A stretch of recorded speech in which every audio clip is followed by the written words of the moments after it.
इस संसार में हर मनुष्य के जीवन में कभी ना कभी ऐसा समय आता है जब वो सोचता है कि क्या सच में कोई दिव्य शक्ति हमारी मदद करती है? क्या सच में भगवान हमारे जीवन में हस्तक्षेप करते हैं? और यदि करते हैं तो वे हमें कैसे बताते हैं कि कौन सा रास्ता सही है और कौन सा गलत? बहुत से लोग कहते हैं कि भगवान सीधे हमारे सामने आकर कुछ नहीं कहते। वे ना तो आकाश से आवाज देते हैं और ना ही कोई चमत्कार रोज रोज दिखाते हैं। लेकिन इसका मतलब ये नहीं है कि भगवान हमें मार्गदर्शन नहीं देते। सच तो ये है कि भगवान हमेशा हमें संकेत देते रहते हैं। बस फर्क इतना है कि अधिकतर लोग उन संकेतों को समझ नहीं पाते। कभी ये संकेत हमारे विचारों के रूप में आते हैं, कभी किसी व्यक्ति के माध्यम से, कभी किसी घटना के रूप में, और कभी हमारे अंदर उठने वाली अचानक की अनुभूति के रूप में। अगर हम अपने जीवन को थोड़ा ध्यान से देखें तो पाएंगे कि कई बार ऐसा हुआ है जब हमें अंदर से कोई आवाज आई थी कि ये काम मत करो, लेकिन हमने उस आवाज को अनदेखा कर दिया और बाद में हमें महसूस हुआ कि वो आवाज शायद भगवान की ही चेतावनी थी।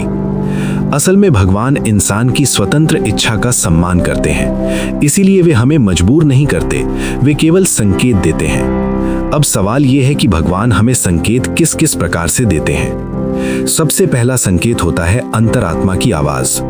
हर मनुष्य के भीतर एक ऐसी शक्ति होती है जो हमेशा सही और गलत का फर्क बताती रहती है। जब भी हम कोई गलत काम करने वाले होते हैं तो हमारे अंदर हल्की सी बेचैनी होती है।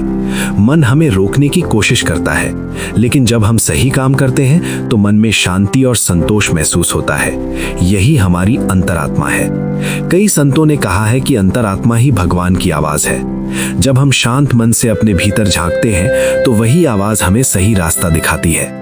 लेकिन आज के समय में मनुष्य इतना व्यस्त और शोर से घिरा हुआ है कि वो उस आवाज को सुन ही नहीं पाता। इसीलिए कहा गया है कि ध्यान और साधना जरूरी है। जब मन शांत होता है तभी हम उस दिव्य संकेत को समझ पाते हैं। दूसरा तरीका है सपनों के माध्यम से संकेत। कई बार भगवान हमें सपनों के जरिए भी कुछ बताने की कोशिश करते हैं।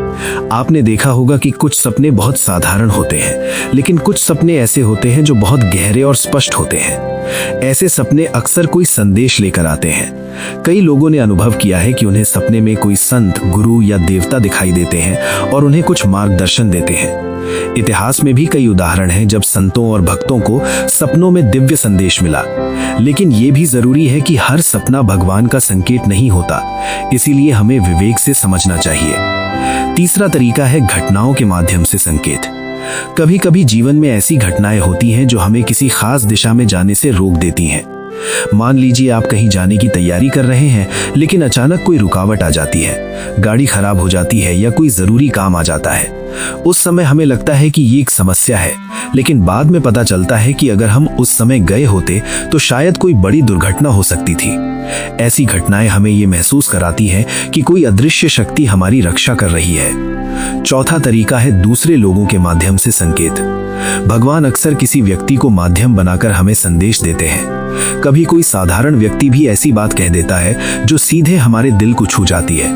हो सकता है वो व्यक्ति हमें जानता भी ना हो, लेकिन उसकी बात हमें सही दिशा दिखा देती है। ऐसे ही संत, गुरु और आध्यात्मिक मार्गदर्शक भी भगवान के संदेश वाहक होते हैं। जब हम सच्चे मन से मार्गदर्शन मांगते हैं तो भगवान किसी न किसी व्यक्ति को हमारे जीवन में भेज देते हैं। पांचवा तरीका है अचानक मिलने वाली प्रेरणा।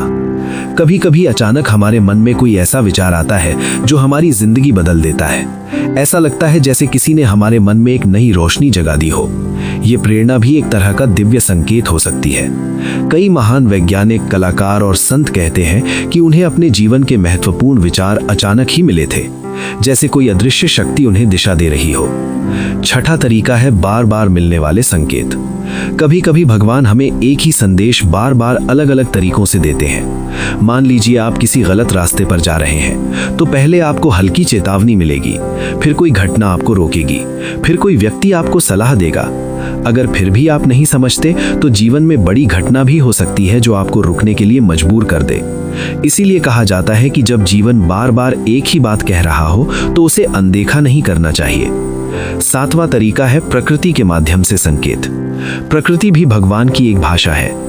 कभी कोई पक्षी, कोई आवाज, कोई दृश्य या कोई परिस्थिति हमें अचानक कुछ सोचने पर मजबूर कर देती है। हिमालय में रहने वाले कई साधु कहते हैं कि प्रकृति के बीच रहने पर भगवान के संकेत अधिक स्पष्ट महसूस होते हैं। क्योंकि वहां मन शांत होता है और ध्यान भटकाने वाली चीजें कम होती हैं। अब सवाल यह है कि हम भगवान के संकेतों को कैसे पहचाने। सबसे पहली बात है मन को शांत करना। जब तक मन शोर से भरा रहेगा तब तक हम संकेतों को नहीं समझ पाएंगे। दूसरी बात है अहंकार को छोड़ना। अहंकार हमें यह विश्वास दिलाता है कि हम सब कुछ जानते हैं, लेकिन जब हम विनम्र होते हैं तभी हम सीखने और समझने के लिए खुले रहते हैं। तीसरी बात है ध्यान और प्रार्थना। जब हम सच्चे मन से भगवान से प्रार्थना करते हैं और उनसे मार्गदर्शन मांगते हैं तो वे जरूर किसी न किसी तरीके से जवाब देते हैं। कई बार जवाब तुरंत नहीं मिलता, लेकिन सही समय आने पर वो संकेत जरूर प्रकट होता है। चौथी बात है धैर्य रखना। भगवान के संकेत हमेशा तुरंत स्पष्ट नहीं होते। कभी कभी समय के साथ हमें समझ में आता है कि किसी घटना का असली अर्थ क्या था। और अंत में सबसे महत्वपूर्ण बात यह है कि भगवान हमेशा हमारे साथ है। वे हमें अकेला नहीं छोड़ते। हम चाहे उन्हें याद करें या नहीं, लेकिन वे हमेशा हमारी रक्षा करते हैं और सही दिशा दिखाने की कोशिश करते हैं। बस जरूरत है तो केवल जागरूक होने की। जब हम अपने जीवन को ध्यान से देखना शुरू करते हैं तो हमें महसूस होता है कि हमारे जीवन की कई घटनाएं संयोग नहीं थीं। वे सब किसी बड़ी योजना का हिस्सा थी और शायद वही भगवान के संकेत थे जो हमें सही रास्ते की ओर ले जा रहे थे। इसीलिए अगली बार जब आपके जीवन में कोई अजीब संयोग हो, कोई अनप्रत्याशित घटना हो या आपके मन में अचानक कोई गहरी अनुभूति आए तो उसे अनदेखा मत कीजिए। हो सकता है वो केवल एक संयोग ना हो सकता है वो भगवान का ही संकेत हो जो आपको जीवन के सही मार्ग की ओर बुला रहा हो।